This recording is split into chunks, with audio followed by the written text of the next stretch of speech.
Alright, now for Chapter 18, Problem 54, Parts B and C, which I forgot to do. I missed doing the first time around. So Part B. What acceleration will the field produce on a free electron near the Earth's surface? So we have our electric field at minus 150 newtons per coulomb, and we have the minus sign because it's pointing downward. And the force due to that electric field is just charge times the electric field. And the question is, what is the acceleration? Well, from Newton's law, force, the acceleration is mass times acceleration, right? So force is QE, force is mass times acceleration.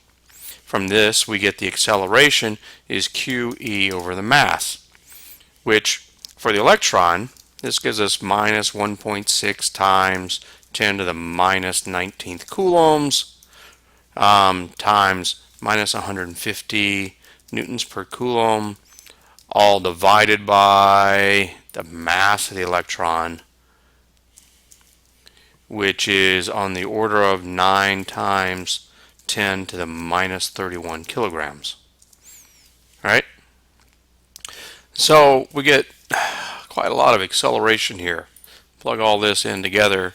1.6 E19 times 150. I drop both minus signs just for convenience.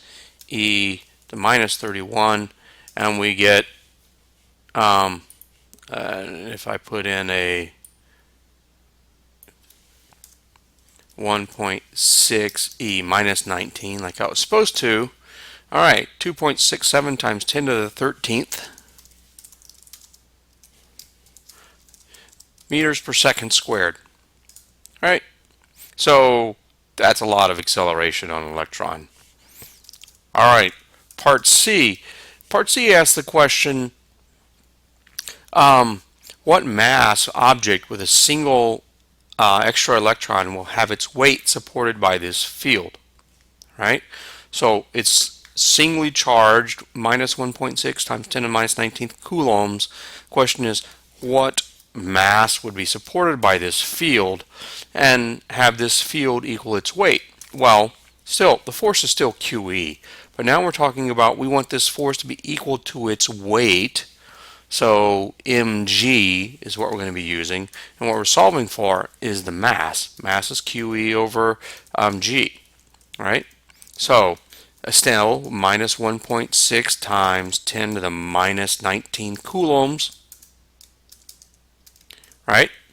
Minus 150 newtons per coulomb. Let me get that C. Okay. All divided by 9.8 meters per second squared. All right, so what does this give us? So this is 1.6 E minus 19 times 150 divided by 9.8. Okay, 2.44. All right, did I get all those right? 2.44 or 2.45 times 10 to the minus 18th. 5 times 10 to the minus 18 kilograms. Well, how many protons would that be? Or if we put it in terms of a proton, proton's 1.67 times 10 to the minus 27 kilograms. All right, 1.67 E minus 27 kilograms. So this would be how many protons?